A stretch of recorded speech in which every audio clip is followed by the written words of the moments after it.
How y'all doing? My name is Wesley, and I made a mistake that turned into an opportunity. How y'all doing? Wesley here, and I forgot to list a jacket on eBay when I was listing everything, but that made me realize I found an opportunity. I'll just go ahead and show you how I list items on eBay as I'm learning to do it. Keep in mind, I won't be going over shipping in too much detail as I'm still learning it. However, if you'd like to know step-by-step how to post an item on eBay in 2020, as it stands today, this is the video for you. All right, guys, we're in my little spot here in the garage. Not really sure what to call this, like a little indented closet.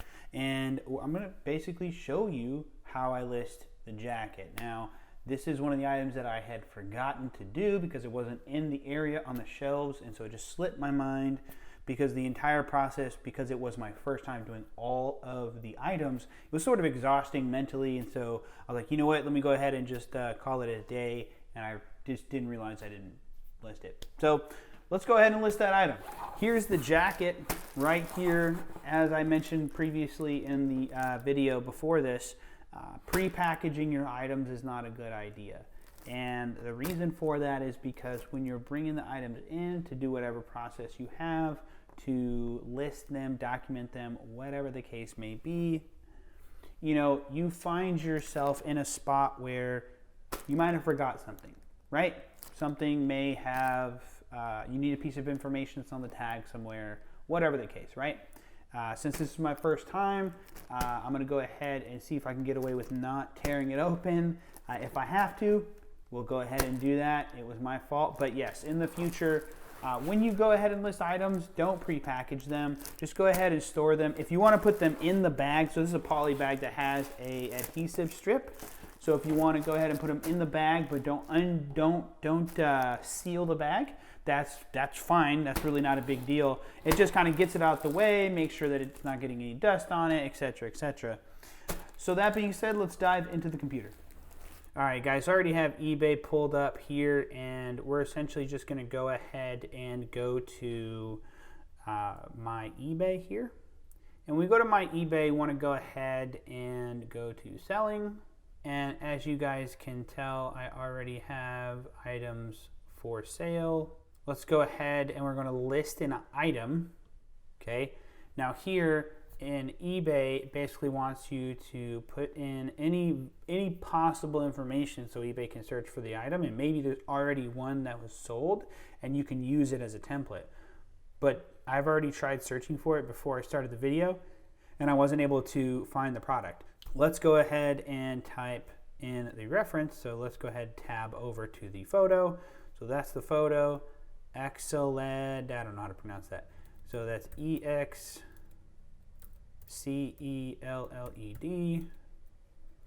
men's collection leather jacket. Okay, so basically what this does, eBay already generates categories, which is great because you don't have to manually do it yourself. So that's awesome. So it's not a shoe, it's a jacket. So let's see, look down here. I forgot the C, that's why that messed up. Okay, so we go down here. No, coats, jackets, shoes. Okay, here we go. Clothing, shoes, and accessories. Oh, okay. So that kind of threw me off a little bit, but it's clothing, shoes, and accessories. And we got men's clothing, and coats and jackets. So let's go ahead and select that. That seems like a good fit. Don't worry about being super perfect on these things. You can always adjust things later. So that's the only thing that it came up with. Definitely doesn't fit. It's not a trench coat. So, but we'll go ahead and continue without selecting a product. Full transparency, I actually haven't done a listing where I use that method. I just created my own listing. It seems to work best for me. I'll try to see how I can make that work in the future. Okay, so we have all of the information that we can think of in the title at the moment. Obviously, it's a black leather jacket, so we'll go ahead and add that. So black leather jacket, and I didn't capitalize these, just a personal preference. Go ahead and capitalize this. All right, so disregard the kiddos. I'm recording this at the time that the kids get out of school. So, okay, so everything's capitalized. Let's go ahead and move down. So you can see you got a subtitle. Looks like it's an extra charge when you hover over it. Subtitle appears in eBay, da da da. And so if you want to do that, go for it. It's an extra cost. It's more SEO, I believe, but I don't really care to mess with it if it's going to cost me money. I still have a handful of free items that I can list, so I'm going to use those. So the category is already set. I don't want to add a secondary category because, as you see, fees may apply. Pay attention. It really does. It pays to pay attention when you're doing listings, because if you end up putting something into areas that cost money and it says fees may apply, or it has the direct price right next to it, you don't want to do it unless it makes sense in your profit margins to go ahead and do that, and you have data and sales that back up the use and the expense. So I'm just going to do whatever I can to stay as free as possible. So let's continue. All right, so we're going to go down. We don't have any variations. Again, that's another thing I haven't done just yet, but in the future I'll experiment with that as it basically is needed. So I'm assuming that would be, for example, if you have a product, say a toy, if you had a toy that was different colors, if you had different variations, etc., that's pretty much what that would be for. I don't have the UPC on hand, so I'm going to leave that alone. Condition is pre-owned. In here in the condition description, in all my other listings, I honestly didn't put anything in here because the condition, well, let's say I should have. I'll have to update those if I'm being transparent. Okay, so essentially the condition description, you want to put the condition of the items. I have a ton of photos, so personally I didn't feel like the condition description was necessary. And I guess this is a little confusing because when you scroll down here, it has an area for you to do an item description. So that's actually where I put all the information. Like, for example, I have a pair of shoes that have a scuff, and so I put that in here. I guess if I'm going to go ahead and update the rest of them, but put it in here so that it's in here. So for the condition description, you want to go ahead and put if there's any marks, any tears, anything that is basically, if you were to buy it off the shelf brand new, if it's any different than that, then you want to put that in there. In great condition, no tears, no rips, no missing items or zippers. Okay, so this next part here, I'm pretty sure there's more information that people can give you that have more experience listing items, but that really, to me, explains everything I need to know. It's in great condition, no tears, no rips, no missing items or zippers, and when I look at the photos, I'll be able to tell more information as well. So we're going to go and load the photos here, and let's grab this one here, this one, and this one. I believe that's all of them. Go ahead and hit open. Okay, so now this is just for people who use iPhones and Mac laptops. So what happens here is not something that may happen to everybody else in their photo workflow, where you take the photos of the items and you bring them into the computer. So if I had used a DSLR, this might not have happened. But what I did was I took the photos with my phone. Yes, I did have the orientation properly oriented on the phone. I was taking them portrait because it made more sense to take the portrait photos, not landscape.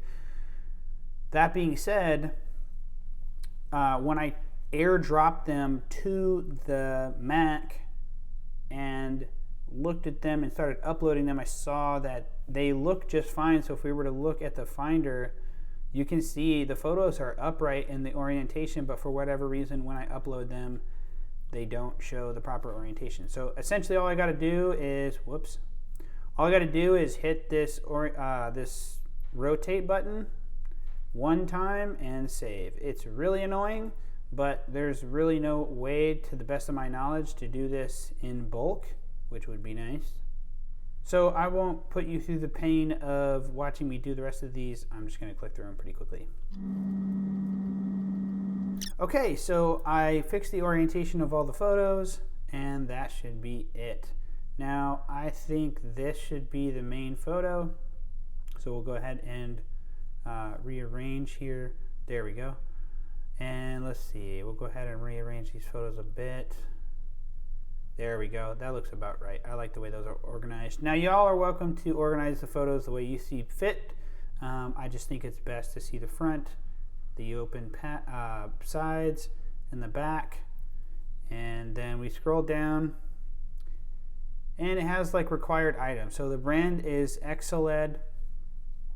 The style, I'm not really sure about the style. It's not a motorcycle jacket. It's not varsity. It's just a regular leather jacket. So I'm going to say leather jacket. And the size, I honestly don't know the size. Let's see if this, nope. Well, looks like we're going to have to tear it open. So let's go ahead and rip this guy up.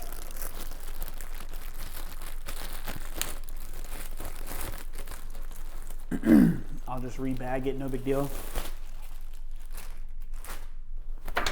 Okay, so as you can tell, the jacket's in a really kind of good condition. There's really nothing wrong with it. It's a really good jacket. When you look at the cuffs, is what I was referring to in the last video. You really want to pay attention to those. It all looks great. Buttons are working good. Here's the other one, see? Not frayed at all. Everything looks good. So let's check the size on this one. So it's a large. So that's definitely an item that you don't want to miss. So we'll put that size in there, and I'll rebag it here in a minute. So let's dive right back in here. So the size is large, so we'll go ahead and update the size to large. And we'll keep scrolling down, type jacket. Does it have leather? See if we can do leather. No, just jacket, okay. I don't know any of this information. Let's see, closure, buckles, zip. Yeah, it has a zipper, and that's pretty much it. Let's see. Now here in the item description, if you go to advanced editing, you can insert a custom template. So I have one for a plush toy, one for shoes. And so I'll go ahead and create a template for a jacket. And so we'll say leather jacket used.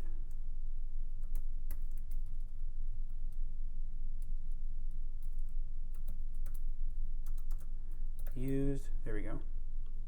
All right, and here we're going to go ahead and use a list or a bulleted item. Previously owned. Great condition. No tears, no rips,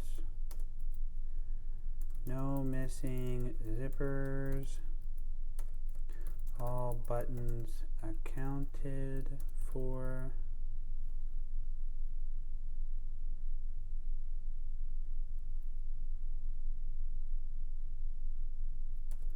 Looks brand new. And if, for example, there were to be anything, for example, if there were a tear, if there were rips, or like just previous damage that honestly nobody's going to notice or care for. Now, when I say notice or care for, it's just my personal opinion, because when you're wearing a jacket, there's certain areas that you just don't see. Obviously, if it's glaring, you're going to notice, but I would put that in there. For example, if there was a tear, I'd put that in there. If there was a zipper missing, I would put that in there. The thing is like, don't be afraid to post it or list it still, because people will still buy it. Don't think of shopping as if you were buying it. Shop as if anybody in the world would possibly buy it, because what if somebody has a way to fix the zipper and now they're getting a deal on a good jacket that doesn't have a zipper, and they can fix that themselves. There's people that work on clothing and fix them, so that's definitely a thing. So we'll go ahead and create it, and there we go. Puts it in there. Now we scroll down, we go to the selling details. I'm gonna go ahead and put this as a fixed price. You can do auction style or fixed price. In my experience, I did auction style. it's really only best for like collectible items or things that, you know, are super hyped, that, you know, if you buy it on the cheap and you put it on auction, people will auction the mess out of that thing. Just know, obviously, that all the necessary parties are going to need to get their fees, like eBay and PayPal. So I want to start my listing when I submit them, and this is set up as good till canceled. I believe that's just default for fixed pricing. So the buy it now, I bought it for $25. I'm just going to put it for $49.99, try to get my money back and double my money, basically. I'm going to go ahead and let buyers make offers. I don't want to do anything less than, say, honestly, I don't want to do anything less than 35. And you can set automatically accept offers. Like, for example, you know what, I'll go ahead and say if the guy's going to offer me anything higher than 42, I'll even accept 40. And that, you know, that just means it's just going to get it out the door and automatically accept it. I only have one item, and you can sell as a lot. You can just group items together like CDs, etc. Private listing, keep bidder and buyer identities hidden from the public, but I'm not doing that. I don't want to make a donation. Payment options, obviously my email will be blurred out, but there's that. If you guys want to contact me, I will have another email address available. I just haven't made the transition to another contact email. And as we scroll down here, additional checkout instructions. I don't have any of that. If somebody buys it in the state of Louisiana, I have to do tax, so that's also applied. And scroll down here to shipping details.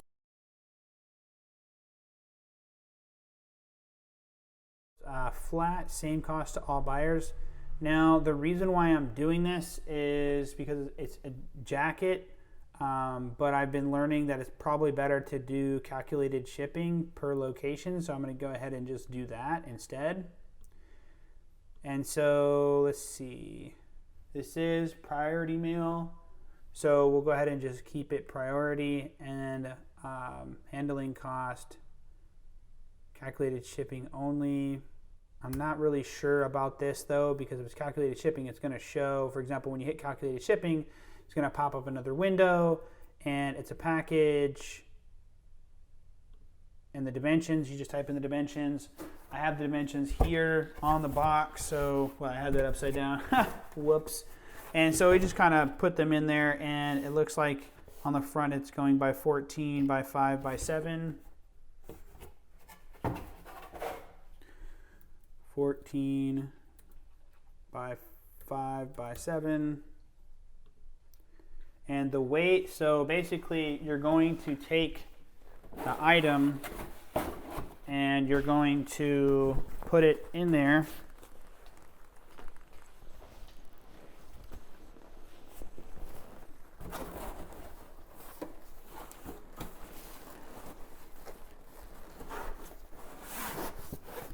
All right, let's go ahead and turn on the scale there. Let it zero out first. Go ahead and put it on the scale. And I know you probably can't see that, but there you go. 3 pounds, 4.5 ounces. So we'll say 3 pounds, 5 ounces. All right, so we're back at the computer, and let's go ahead and put that weight in there. And so it weighs 3 pounds, 5 ounces. And my zip code is that, and handling fees, there really isn't any. Well, there could be, honestly, I don't know what those handling fees would be. The shipping fee is what gets calculated here, so we do calculate shipping, and that's pretty much it. So it looks like it's going to cost, you know, retail ground is going to be about $15. And so economy services, let's go eBay rates, and there we go. I'm not doing media, so it's not going to be media mail. Select parcel, and then let's go US priority mail. We'll do that one. Actually, I'm just going to go ahead and do priority mail because that's the box that I have. Yep, that's pretty much it. So go ahead and offer the shipping services. I got 3 business days for handling time and 1 to 3 business for shipping, and that's pretty much it. You can offer free shipping, but personally I'm not doing that right now. I don't have any data or any information when I do sales to see if that's going to help boost my sales. And I just basically put the price of the shipping into the price of the item. It makes sense when you have more higher priced items. That makes sense. However, not necessarily in this case, but to each their own. So you basically just scroll down. You can sell it faster. It's basically just offerings by eBay, and I personally don't care for that. And so I'm just going to go ahead and scroll down and list the item. That's pretty much it. Alrighty, so it has been listed. Awesome. So what we want to do is go ahead and click into it and just take a look. And so as you can see, they can clearly see the details of the photos. They can zoom in here. They can see the zippers not missing. They can see clear detail on the items. They can click into the other photos and zoom in as well. If they want to look closer, they can take a look at the photos here. As you can tell, it has inner pockets as well, which is a piece of information I could have put in there, but not really that big a deal. But you can clearly see that in the photos. It's a really nice jacket, actually. So I'm hoping somebody picks it up. So it actually has shipping for $9.20 to Louisiana. So if anybody wants to pick it up, that's not a bad deal. So, okay, that's pretty much it. As you can tell, it has everything that it needs. It looks pretty good, and we'll see if it sells. All right, so that's how you list an item on eBay in 2020. And so I hope you got a lot from this video. Actually, in just doing it, I kind of saw it differently as well, the listing process, and I had to pay attention to more things. So honestly, I kind of did learn a little bit more just showing you how to list than I did listing myself, because obviously I didn't know, and now that I have to think in a different way. So I kind of really love doing these kind of videos. So if you enjoy that as well, if you enjoy these, me showing you how to do something, let me know down in the comments down below. I know programming, I do scripting on computers, I do video production as well, so I do editing, I do that kind of stuff. I'm pretty much a problem solver. So am I an expert in any one area? I wouldn't necessarily say so. What I'm referring to is that I've learned a lot, and I just want to help teach other people, and hopefully they can get value out of it. So that being said, guys, that's it for today's video. I really hope you liked it. If you did, do me a favor and smash that like button. Comment down below what you thought.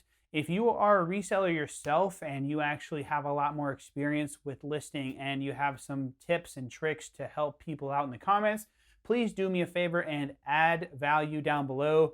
If you think this is a video that might help somebody else that wants to learn how to list on eBay, definitely share the video. Anyways, guys, I really hope that this brought you value again, and thank you for watching. I'll catch you in the next one. Peace.